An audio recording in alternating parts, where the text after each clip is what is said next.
Welcome to Millionaire University, Camille. I'm so stoked to talk to you today. We've, like I said, been kind of sidelines with each other, parallel in this entrepreneurship space for a long, long time. And I knew that when we were looking for really good, powerful guests, you needed to come on here because you've been at this a while. You have so many powerful insights that you can share with our listeners. So thanks for coming and joining me for a little chat today. Thank you for having me. I know we're going to have a great time. Yes, we absolutely are. So let's get the housekeeping out of the way, so to speak, and just give us a little insight into your entrepreneurial journey. Sometimes I've actually had interviews where we get locked in on this, and that is the whole episode is like this one cool thing that happened. So it's not to say that it's just the housekeeping, the boring part. It's actually pretty exciting to me to hear an entrepreneur's coming of age story. So give us as much or as little as you want in terms of that. Yeah, I'd love to. Okay, I grew up in a very conservative Utah home. And in my mind, I thought, if there is anything I'm going to be someday, it's going to be a teacher or a nurse. In my mind, I thought those were my only options. I have a history of years and years of teachers. I really love learning and teaching. So that seemed like a natural fit for me.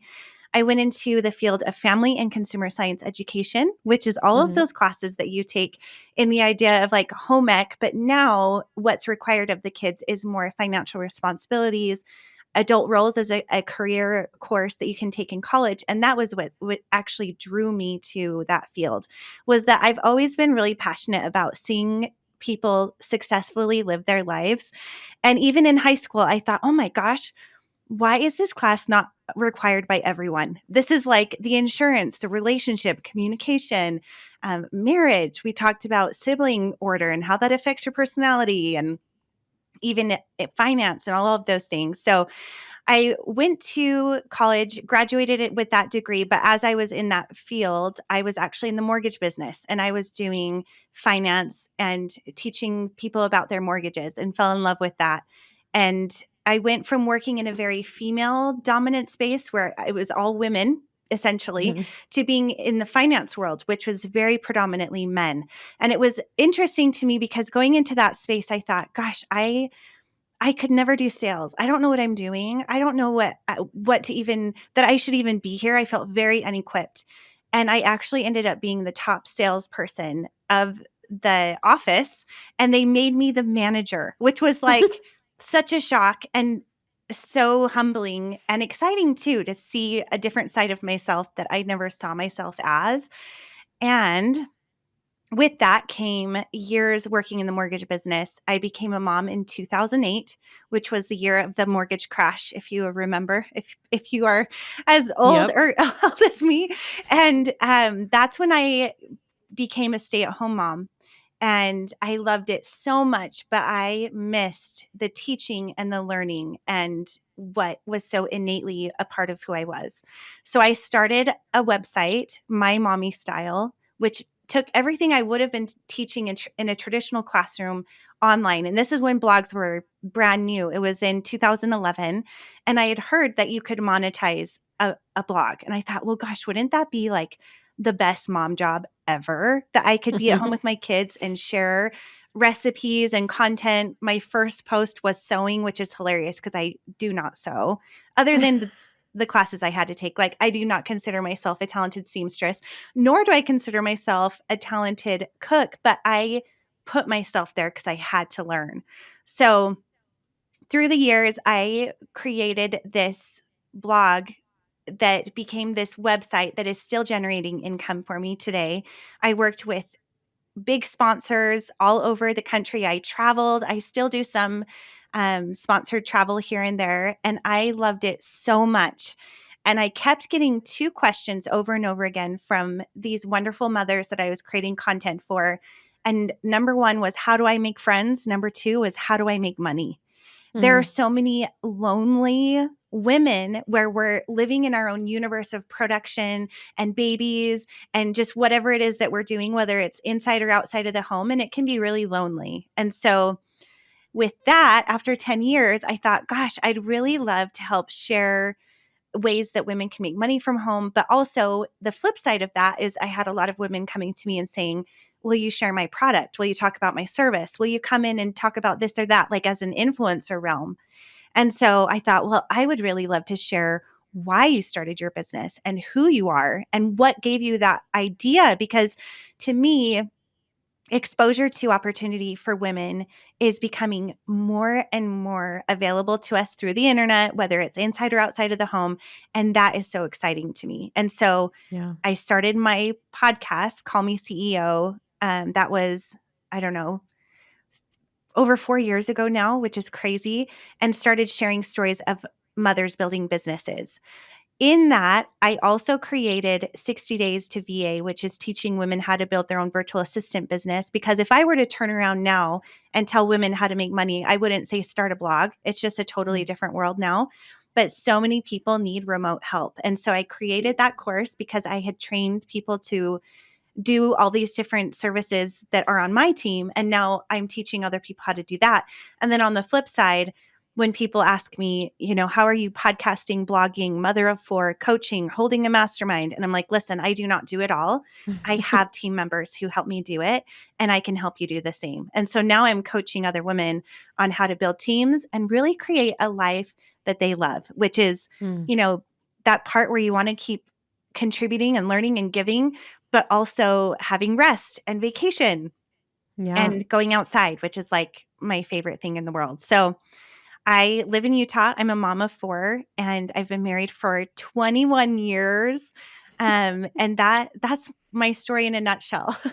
Wow, I love that nutshell. It was a good one. There's so many cool, just different stepping stones along that way, and I think that's the case with any entrepreneur. It's not usually a very perfect linear path, and I know that there's probably a ton that you can't just include in a synopsis of your history, right? There's a lot of like bumps and hmm bruises along the way, but I love hearing just the evolution and how you've been able to bring that full stop. I'm listening to. I'm like, no wonder that I wanted to have her on here. No wonder I feel drawn to her.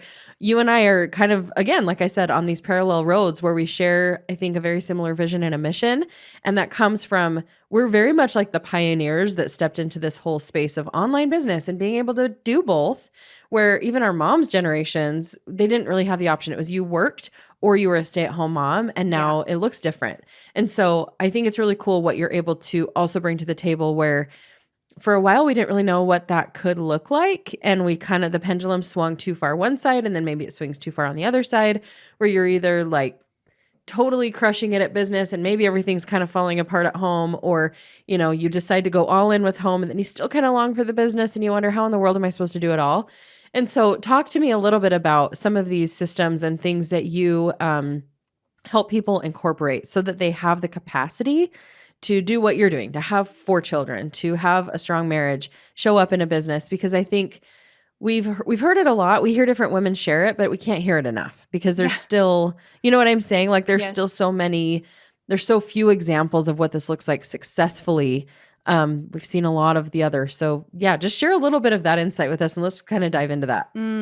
Yeah, that's a good question. And what's really interesting too is watching the dynamic of I have many friends who have been massively successful, and it has been a huge threat to their marriage. And Mm. a number of my friends who have divorced because of it, where it became an imbalance or a struggle. And so that is something that I have always kept front of mind. And it's really interesting too, recently reading Ruby Frankie's daughter's book that she wrote. I don't know if you've read it or you're I familiar. haven't read it. Yeah, I'm familiar, but haven't read it yet. Okay, well, Ruby Frankie is the mom who is now in the St. George prison serving time for abusing her children and getting involved in this very bizarre way of disciplining her children. And she and I were at retreats together, and I know her family. I feel like there's cautionary tales all around us that exist where, as pioneering women in this space of having the opportunity to have your family as part of content, and then also the opportunity to succeed in a way that women weren't able to before, that it really is a balance and a tricky one, and it's not perfect. So I say this with a grain of salt to you all, saying I watch and I listen and I learn as much as I can from all of the people around me and the advice that I get. And the number one thing that I could say is that it doesn't have to be perfect to be exactly right for you. And I think that that is bringing in balance and checks with your partner and with your kids all along the way. I think that's the only way to do it, because it can it can be really easy to get lost and swept up in opportunity. And but it's also something that I don't think we should be afraid of either, because Mhm. opportunity is there where we can have both, and it really is achievable. And I am a testimony to that, where I really love and cherish the balance that I have. But it's come with very much on purpose. So the very first thing that I talk to a lot of women about when I'm coaching them through hiring a team member is knowing that it is possible, and that a lot of times we get to a shelf of progress or success, and we have held so tightly to all of the roles that it's hard to let go the very first time. In fact, that Mhm. seems to be something that I have to coach on the very most. Is it's almost like when you're teaching your children how to clean a bathroom. They do not do a good job. Like, at first it's really hard, and you have to go through the steps, and then you still come in and say, "Oh, why is there liquid soap like running down the outside of the toilet? Like, I could do this so much better, faster, whatever." But that's not doing yourself or them any favors. And so I know that's a strange analogy, but I feel like Mm-mm. it very much applies, where there has to be a sense of being okay with imperfection, knowing that imperfect growth is better than perfection and staying stagnant and resentful, or in thinking that this is as good as it gets and pulling your hair out and running around in circles. Because when I look around at women who are succeeding online or are wanting more, a lot of things that we're looking at is burnout. And how do I get over burnout? And there are all of these new burnout coaches, which I so appreciate. I think that's wonderful. But I think the number one that thing people are forgetting to examine first is delegation. What is it that I'm bringing on to my plate? And because I keep saying yes, what am I saying no to? And a lot of times what we're saying no to is our sanity.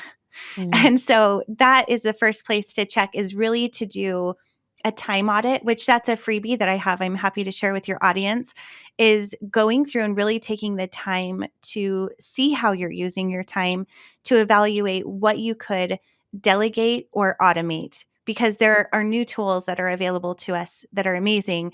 And then also to know, bringing in people, like even your first virtual assistant, if you were to alleviate yourself from those 3 to 5 hours a week where whether it's in social media or your emails or customer service or following up with certain things, sometimes it's just that 3 to 5 hours a week to start that gives you such a breath of fresh air, which is a Mhm. big piece of what I help people to do. I love that, and I think there's so much that goes deeper than the surface, right? This isn't just about there's a reason we want perfection. There's fear that's rooted in the reason that you're not outsourcing that or delegating that task. And I think probably the benefit of having a coach like you is to be able to really identify the root fear and what Mhm. is the worst case scenario and why are you worried about that? Because even as a mom, I love the analogy actually of letting your kids clean the bathroom. And I look at the difference between how I've engaged with my kids as I've taught them how to clean and taught them how to do things. And there's sometimes I go in and I'm just like, are you serious? How do your human eyeballs not see what my human eyeballs can see? And that usually doesn't really achieve much. And if I look at myself, I have to say, well, what is the fear here? Is the fear really that somebody's going to come over and see my dirty toilet? No, like I don't care about that. I think the fear is that I'm not going to raise responsible children who are going to be competent and oh my gosh, they're not critical thinkers and they're not aware. And so if I look at that and I say, okay, this isn't a toilet issue, this isn't a cleaning the bathroom issue, this is something more, you need to do that same thing as you're approaching delegation in your business to say, like, what am I really afraid of here? Why do I not want to let go of the reins? And so I think that's really cool. And I guess one of my follow up questions to that too is when people are stepping into this and they are ready to delegate, they do this time audit. What is it that ultimately helps them to like push over that edge and overcome maybe that fear of letting some of that power go and be able to see the benefit and the power of handing it over to someone else? That's a good question. I think it's not the same for everyone. I Yeah. think for some, it's to the point of even taking the time to realize that their wheels are running faster than they can keep up with. We're just Mhm. having the conversation. It's really funny because I created my course pre-pandemic, and people would say to me, "Well, what's a VA?" They didn't even know. They thought I was talking about a veteran, you know? And then Mhm. post-pandemic, they're like, "I needed one last year. Like, where have you been?" And a big piece of it too is that some people will have hired someone that's overseas perhaps and had a language barrier or a bad experience, or they hire someone and they feel like they invested a lot of time in and then it went south. And so a lot of times it's coaching through that fear too, because I think that it is an investment in time and effort. And so if you are going through those stages of helping someone to become a part of your team, there is time investment there. And just like anything else, it's you have to give to gain. And it's either you're investing that time or you're investing that money for growth or for more white space. And a lot of times, the things that my women need in their business is more white space because Mm. it's not always about doing more. It's about allowing yourself to do less and Yeah. knowing that you are still successful. It's almost like this hamster wheel of if I'm not busy every minute of the day, then what am I doing? What's wrong with me? I'm not good enough. And so that's a piece of it too. So it's really interesting to talk to people who are going through this process that growth can be scary, but not for the reasons you think sometimes. Sometimes it's that people are afraid of not being busy enough, where Mm. it's always the opposite, where when people give themselves that time, they are more successful in my experience from what I see. So Yeah. it's an interesting conversation to have for sure. Yeah. I love the white space concept, and I feel like it's something that yeah, I don't know if you can understand. Obviously, we wanna help people understand that before they're at the point where they need to understand that, if that makes sense. But I feel like I've had that moment of realization of, "Oh my gosh, I really do need more white space," and it's a funny concept that I don't know if where I heard that in a book, but to hear you say it, I'm thinking, I don't hear a lot of people refer to it that way. But it makes so much sense in my mind, or like the break between music, right? It's that empty space. And I've realized in my life there's so many times that I just fill that back up with things. And it's like you mentioned, we have all these burnout coaches, which there's so much need for that. And then it makes you wonder, in a society where we have AI, we have so much available to us, so many technological advancements. We don't have to literally go plow a field to feed our family.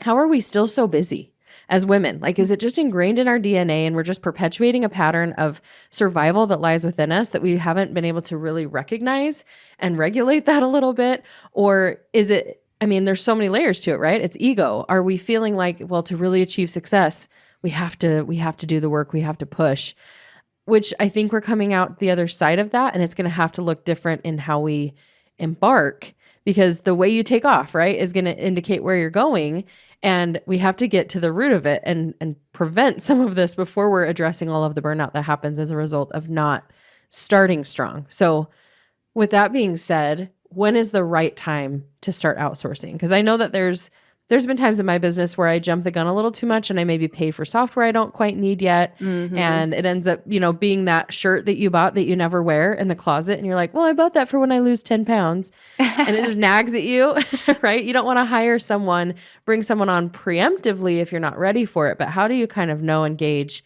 when is the right time? Mhm. Yes, good question. So in the time audit, those are the questions I actually take you through of some I like to think of it in a grid of what are you good at and what do you enjoy doing versus Mm. what are you not good at and what do you not enjoy doing, and putting them into the sections of if it's either a battle of money or time, right? And if you're at the place where you have more money and you need more time back, that's when the scale outweighs needing to hire someone in. And Mhm. so that is a piece where it doesn't have to be an all or nothing, where especially if you have an online business or even brick and mortar businesses, because I've helped both. But I think we get this idea in our mind that we have to have someone in for a minimum of 20, if not 40 hours a week to be a part of our team. And that's just not the case. For Mhm. me, I brought people on for very specific roles within my business. So I have someone in my business that is only helping me with my Pinterest, period. That is their field, that is their expertise. It drives traffic to my website, which in turn gives me money in my pocket. I am no longer up on the trends of Pinterest. I was there from the beginning, but just like any other social media platform, it evolves, it changes. It's a search engine. It goes off of, SEO just as much as Google does, but it's its own world. And so to me, in my mind, I'm like, I want to bring someone in who is so good at Pinterest that I don't have to stay on top of the trends with that, with everything else I have going on in my business. So I have a person on my team who is just my Pinterest person, and this is an independent contractor. So they're not my employee, but Mm. I have a set amount I pay them every month, and they take care of that part of my business, and it is the return. You want to make sure that the return on investment is worth it. And for me, it is. I can look at those numbers, and this is something that you can look at with your P&L, your profit and loss, and see, if I'm investing this much, is it going to give me a return? And if you are able to keep that at 20% of the total income that you're bringing in from that one service, absolutely. So that's Yeah. something that I have outsourced. I have my podcast editing and posting outsourced, where as soon as I'm done recording an episode, I will send that on to my person. It's someone totally different, where audio editing and getting those posts up and ready to go, that is their wheelhouse. It is not mine. I have never liked being the person that's like taking care of charts. That's just not, I'm more of like the big idea, like, oh, a shiny squirrel. And like, I want to talk to people. Like, I know coaching and teaching and my likeness on my social media is my wheelhouse. And so you want to look at hiring people where you are weak. You want to hire Mm. people who are better than you doing the thing that you need done. So Yeah. obviously, when you're first starting out, you can't hire out everyone because you're wearing all the hats. But as you're going through, you want to think of everything. The way that I like to think about it is shoulders up versus shoulders down, meaning what are the tasks in my day to day that require my likeness, my voice, or my image? Those are the things I have to have responsibility for and show up for that no one else can do for me. But then Mm. what are those tasks that are shoulders down? Think of like those administrative tools or things that you're doing on the daily that sap your energy or your time. And so for me, there are periods of time where I will take a big step back from social media because I simply get burnout from it. I simply do not want to get on and post another reel. Like, I just get so, I mean, I feel like a grandma in this space because I've been doing this for so many years. And there are times in my business where social media has not been a healthy place for me to spend a lot of my time. It doesn't mean I want to stop creating, but I do notice that I'm like, ooh, I need to take a minute and take a step Mhm. back from this. So right now I have someone who I send video and content to that will go and post for me. And it used to be a really big vanity metric for me when I was doing more influencing social media content, where 2,000 likes on a post was normal for me. Where now on social media, I've taken a big step back from it, and I do not care if there are Mm. 30 likes. I'm like, oh, well, like, that's not what my business is about. My Mhm. business is about transforming and helping women to change and flourish in their lives and business. And that doesn't mean that I can't show up to social media. I still need to have a presence and keep the business going and like that visibility. But that doesn't mean that I need to be there every day. It's not. Mhm. For me, I'm exchanging that time and my peace for paying someone else to do it. So that's kind of what you're looking at in that exchange. Is it's the time, it's the money, it's your happiness. Like, what if you could hire someone for $25 an hour to post for you on social media? Would that give you new life to your business? It does for Mhm. me. Like, I need times where I'm like, yeah, I think I need to take a step back, and that's okay. But I know it's an important part of my showing up and sharing my podcast and my blog and my mastermind. So, I don't know. I hope that answered your question. I Yeah. feel like I was talking for a long time. No, I love it. It's so important. It's a good part of the conversation to have because I think we can look at offloading and systematization and delegation for two distinct reasons. And I think they play into a great whole where sometimes we do that so that we can go make more money because we need somebody to take that so that we can work Mhm. more. And Mhm. then sometimes we need them to take it so that we can work less. And I think there's seasons and there's different maybe points where you might need a little bit of both and some where you're really leaning into a season of more white space, like we said. And then seasons where it's like, I am in major push mode and I have to get this out and I'm building and I'm on like a 6-month sprint. And so any people that I can bring in to do the things so that we can have way more traction faster. And I think knowing that and having that understanding of maybe the bigger picture of why you're outsourcing and delegating helps a little bit because otherwise it's just going to be, well, I heard Camille talk about this on Millionaire University and I need to hire someone because that's what you just have to do to be able to blah, blah, blah. Where maybe you don't even care to create more free time. Maybe you're sick of having free time. And that's partly why you do everything yourself because you want to be really busy. Well, maybe, like you said, tapping into what you're really good at and what you love so that you can have those sprints and make and stay really engaged and stay really Mhm. productive for that season because that's where you want to be. But you're not on the hamster wheel and you're not just digging a never ending hole to nowhere, you know? Yes. And I think when you're on that angle where you actually want to be working and you're in that sprint, something because you mentioned, is it worth your piece to pay $25 an hour? Absolutely. When you frame it that way, that changes Mhm. everything. And then also, maybe you have a financial goal and you want to make your first 6 figures this year. And you have to look at like, am I doing 6-figure work? Am I paying myself?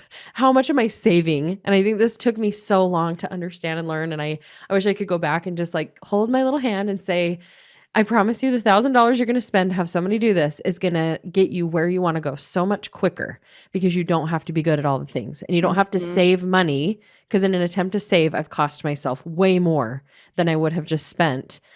So how do you feel about that too? Like, have there been seasons in your life where you just really need to outsource because you do have like a big thing that you're pushing through?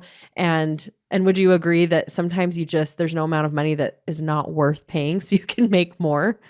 100%. In fact, when I was writing my course, 60 Days to VA, I hired someone who I would teach concepts that I was coaching live.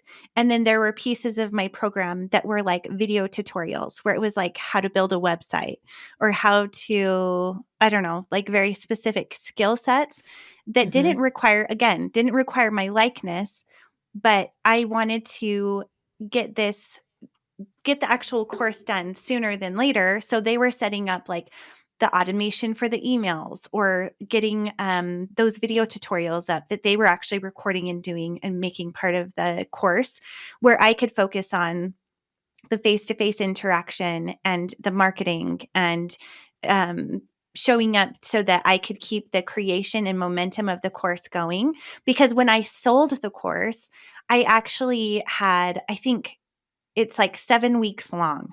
And by the time that we started filming the live sessions, I only had my first 3 sessions ready to go, like the first 3 weeks of the 7. And so having someone else on my team, I could tag team with them and be like, "Okay, I'm hosting this live session or I'm doing this live training, but need you to help me with XYZ in the background," which it just helped to keep that momentum going. And it's also fun to feel like you have a team effort to something new that might feel scary, where you're like, Mhm. oh, it's just me and I don't know. And what am I doing? Which anytime I've hired a coach, I've always made more money because I have someone who's keeping me accountable and also helping me to see, maybe 3 to 7 steps ahead, where before if it's just me on my own, sometimes I'll have more self-doubt or I don't have that person kind of like feeling like a team member in the process. Yeah. So 100%. I've used it project based as well, where it's a period of time and then I move on. And that's a different person. And here's the thing is that sometimes I'll help people to hire a virtual assistant that they need that's like your executive, like your daily executive or admin assistant or someone that's with you kind of on the daily. But there are so many different types of virtual Mm. assistant work that you can get where it's project based or it's social media based or it's something where they come in and then they go out, and that's okay too. And I think that it's really cool to think about that, of really evaluating the season of life that you're in and saying, what season am I in? Is it for more time or more money?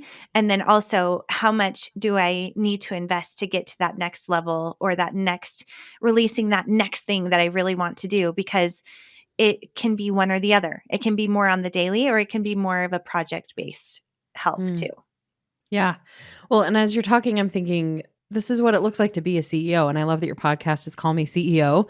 And I think there's hesitation, especially from women, probably mostly only from women, to really step into that and embody the CEO role versus just the side hustle and having a business, a fun little hobby thing that sometimes makes money. And I think there's maybe a little peace of mind to hear because for me, I've hesitated. We've hired team members that are more like full-time, even though it's more of a contracted thing. It's not like they're on the payroll, but even that at times has felt really overwhelming to me. And because I didn't step into that mentally and see myself as the CEO of a company. And I was still like, hey guys, we're just like coworkers and we're friends doing this project. Then it was really hard for me to take that leadership role seriously and to maybe make the decisions differently. So tell me a little bit about that too, of how this helps you to step into more of the CEO role, and then even some other tips that you might have for women who are kind of hesitant about feeling like, oh, I can't be in charge of people because now I have a real big girl business and that's kind of scary and I don't know about that.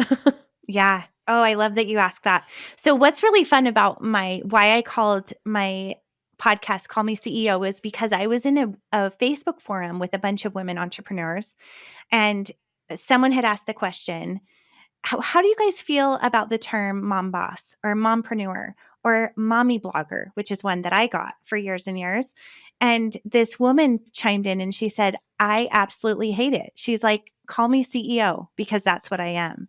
And Mm, I love that ownership of that. And that I've interviewed literally hundreds of women CEOs, and it does not matter if the women are making 10,000 a year versus 2 million a year. Some of those women will consider themselves CEOs, where literally women who are making millions do not. And that mm, makes me really sad, because whether or not your business is air quotes small or big, there is a different ownership that comes into the space, even to say, I'm the CEO of my life. I'm going to put together team members and systems and an approach to this where it's on purpose instead of yeah. it's happening to me. Do you see what I'm saying? Mhm. So I Mhm. love that you bring that up, because I think that that is very much a mindset situation more than it is a monetary situation. I know that it is, because Yeah. I literally interview all these women who are like, I don't consider myself a CEO, and they're bankrolling 1 million. I'm just like, what? Like, how is that? How? Anyway, Yeah. so with that being said, what was the original question? I think you said, how do we help people step into this? Yeah. Yeah. Yeah. Well, that's fun too, because that's actually something where in my coaching, I will bring on, if I bring in a new virtual assistant that they are bringing into their team, I will even sometimes do coaching sessions with the three of us where it's like the business owner, this new person, and me. And we put together a timeline of what the goals are that we have set for the upcoming 3 months, and then also working back and saying, but what are those pieces that you really want to help this person do, or to have you help get done? Because a Mm, lot of times people will hire an assistant, and at first they have really good intentions, but unless there's a weekly regular follow-up, especially in the first month or two, it can be really easy for that intention to fall to the wayside because they're not used to having that assistant there. And so they just get back into their own regime of like, what I like to call it is the tornado. It's that daily tornado of like what's happening. And then they don't stop to think like, ooh, what is that one thing what was that goal that I was looking to achieve with this person? And how are we getting there? And so mm, a big piece of that is regularly following up with that person and being okay with the person that you bring in being new and teaching and learning and going through the process of investing that time. Because it's just like any other job position, unless they know what the goal is. So there's this book that I love. It's called The Four Disciplines of Execution. And mm, it's a book that's been used by thousands of businesses, where they talk about your daily tornado and moving what's called your lead generator. What are the things you are doing to get the outcome that you're searching for? And does the team know what your goal is. If someone was to come in, a stranger off the street, and say, what is the one goal you're working toward right now? Not the daily tornado where it's like the daily in and output of the business. Like that is happening. Obviously, that's how money is made. But what is that next thing? Does everyone know? Does that person know? Do you know? And a lot of times that is the piece that is missing. And so Mm, if you don't identify it and if you're not reaching towards it, then that's where a lot of people have the fallout and the disappointment because it's unmet expectation of what bringing in a person could look like. yeah. And that's where a lot of the fear of being able to be a leader and guide this comes in because you don't actually know, like you're not embodying leadership and you don't have a bigger picture of where you're going. And unmet expectations partially happen because you didn't even have an expectation. You just know Right. this isn't it, right? We didn't get there, but I Yes. am not actually sure where I was going to begin with. So you can't be mad that you didn't get where you didn't know you were going. Yeah, I think that's really cool that you provide that insight and that collaboration and coaching conversation because I think when we just step back and remember we're all human beings and we're having new experiences and we're trying to figure this out. And I think we put this really crazy masculine standard on entrepreneurship sometimes. And we Mhm. expect everybody to come in just like A plus Harvard grad in terms of entrepreneurship, right? And the Yes. reality is like you're going to get what you pay for and you're also going to eventually get what you pay for. So you can pay in time, you can pay in financial investment. You can hire somebody and pay them a lot if they can come to the table with that graduate level knowledge of, virtual assisting or whatever the thing is that they're helping you with. Or you can understand that you have the opportunity to shape someone and shape them to kind of fit the mold of what you're looking for in the business and give somebody an opportunity. And then you have this really cool benefit, kind of like teaching the kids how to clean the bathroom, right? Now Yes. you have kids who can clean it just like you did. And it's so powerful and you no longer have to do it anymore. And so, yeah, I love that. I think that's great, powerful perspective and alleviates some of the hesitation that I'm sure a lot of people have with being the CEO and being the one in charge and bringing people on. If you just look at it through the human lens, it's not that serious. It feels really serious, but if you know where you're going and you have your own vision for your business, it's just a matter of inviting somebody along for the ride with you and paying them, and everybody wins. So I think that's cool. Yeah. I love it. Okay, so talk to me a little bit too about what are you kind of feeling and seeing with this surge of AI and some of these opportunities we have to outsource? Are you seeing this as a replacement to even having a virtual assistant? And are you kind of shifting your own business that way? I know sometimes it can feel like, oh, I don't want to shift there because I also have this whole group of women who are relying on this being a side hustle. So, what would you say to those women who maybe have been building a virtual assistant business and they're seeing AI take over a lot of things? And then you personally, so two questions here. Mhm. How are you leveraging it and using it in a smart way? And where do you still see the human component being necessary? Yeah. Ooh, this is a good question. I love AI. Like, I think it is absolutely fantastic, especially if you're having ideation and you're like, oh, I'm not quite sure of how to roll this out, whether it's a new approach for your social media and targeting a demographic that you really want to tap into. Or one of my favorites is I actually used ChatGPT recently to I wrote in something like I want to make a certain dollar amount this year.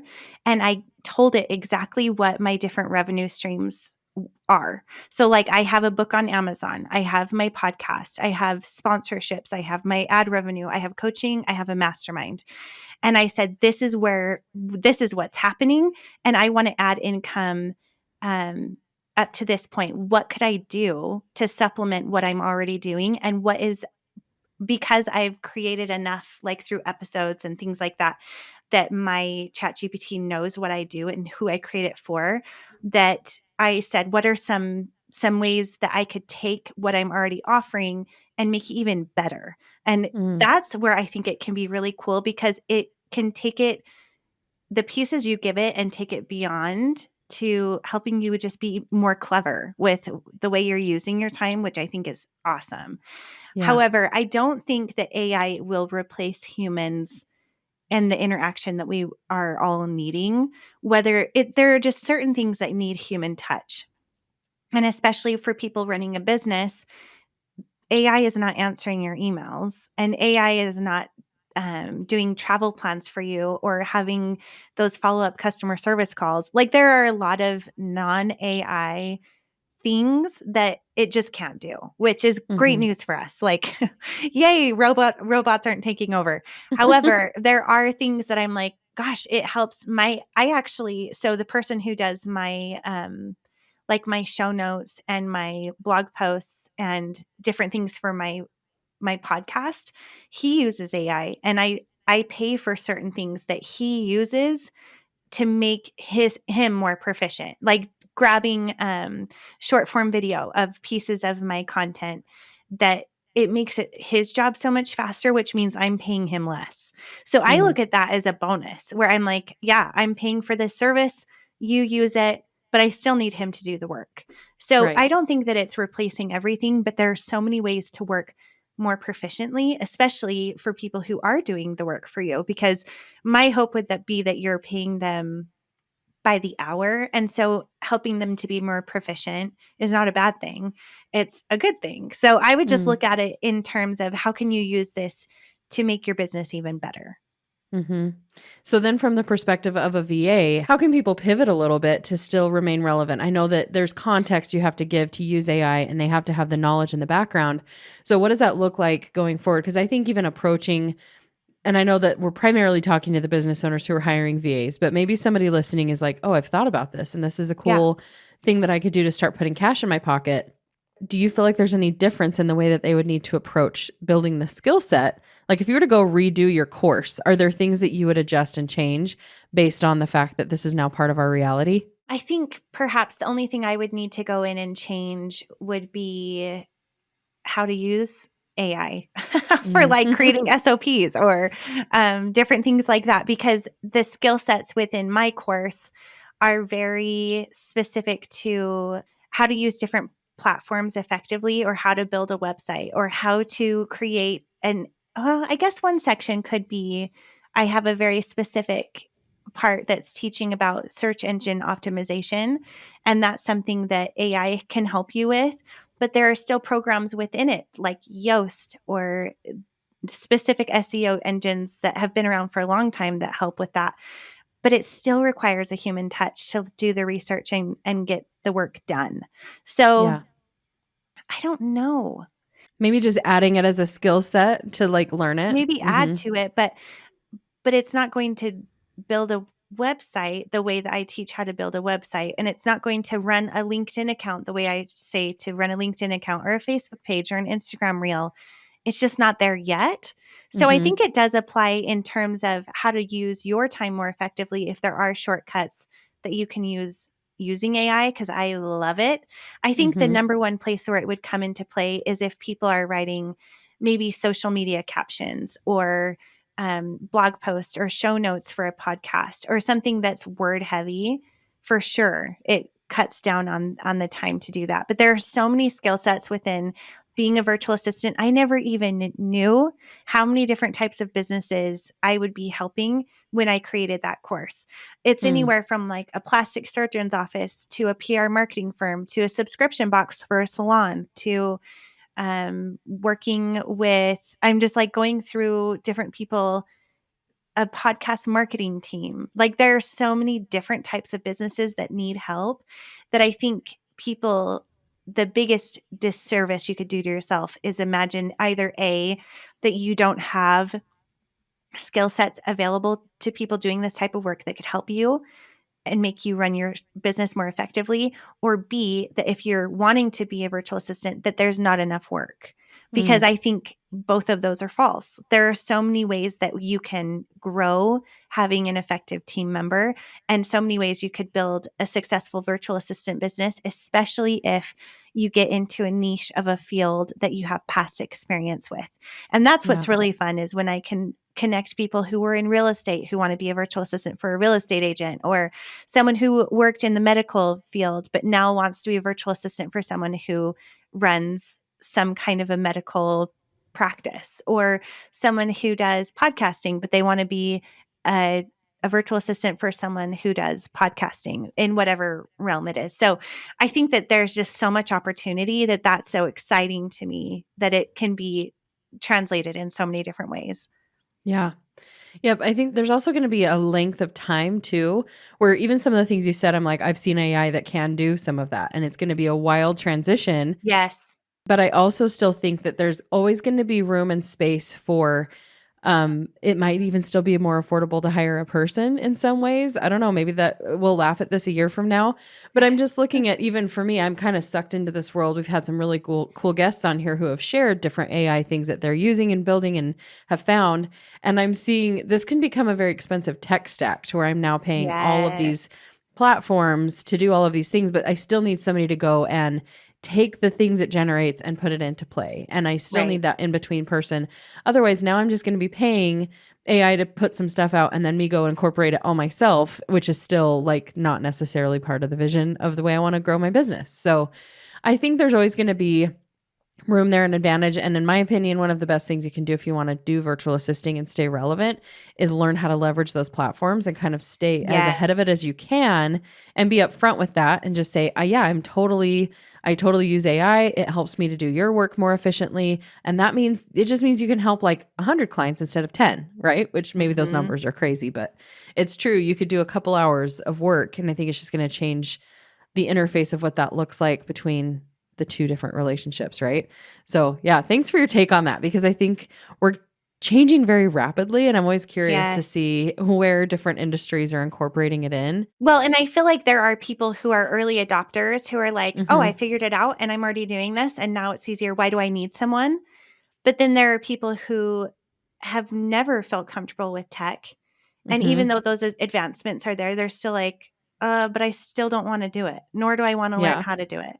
And Yep. so rather than taking it on, they're like, "I'll hire someone to do it." So I feel like Mhm. if you are that person where you're like, "Oh, I'm an early adopter, tech is fun, it's easy to me, I like to do this part of my business," fantastic. There Yeah. are many people who don't feel that way, and that's Mhm. where those are the people who would hire. So are there AI advancements that are making pieces of the business easier and less requiring someone to do those things? Absolutely. But a lot of times the people who are early adopters and understand those pieces aren't the ones who would be hiring someone to help them with it anyway. Does that make Yeah. sense? Yep, Yeah. 100%. Yeah, I think there's always gonna be some need for human interfacing and, like, coming in between those 2 things, and you're right, like I said, there's gonna be a huge time gap where even though it's moving progressively faster and faster, people aren't keeping up with that. If I'm Yes. over here and I'm like, I'm pretty, like, current, and I'm still thinking, "Oh my word, I need AI to teach me how to use AI effectively," and I it's gonna know. take me it's gonna be like a college course, right? Even though it feels so simple, there's still waiting for the brain to catch up with comprehending how it can be used. So, yeah, Yeah. I think that's an And we're important thing just at the to beginning of it. It's yeah. going to get sheesh, I don't even know.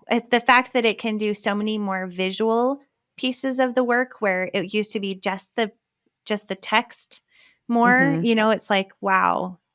Yeah. It's crazy. And then every native website that is now making a piece of it where they're like, "Type in what you want, we'll create it." And Mhm. it's incredible. So, It yeah, is. hold on Yeah. tight. I don't know.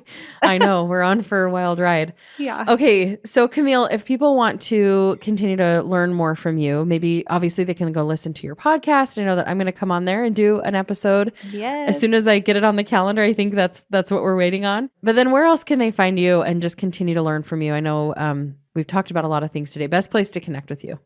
Yeah. Well, I have Instagram. I'm camillewalker.co, and I love to share travel as much as I love to share h- things about making your life better. So you can hang with me there, camillewalker.co.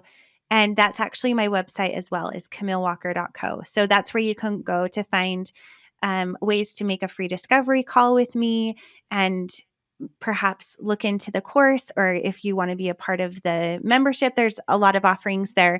If you're looking for recipes that are family friendly, easy activities for you to do with your kids, that's mymommystyle.com. So Cool. those two are the things you'll look for. Socials, camillewalker.co, mymommystyle.com is my lifestyle website. Amazing. Thanks for coming and talking and sharing your insights, your own background, the whole journey of entrepreneurship up to where you are right now. Excited to see where you continue to go. I love your show. I love the approach to it. It's something 100% that I can get behind. And I found some really good guests from your show that we've actually had on here. So Oh, thanks for awesome. connecting those dots. You're You welcome. have I'll have to great look at women. yours. Yeah. All right. Thank you again so much, and wish you all of the best in continuing what you're doing in your mission. There needs to be more voices like yours. So thanks for what you do. Oh, likewise. Thanks for having me. Of course.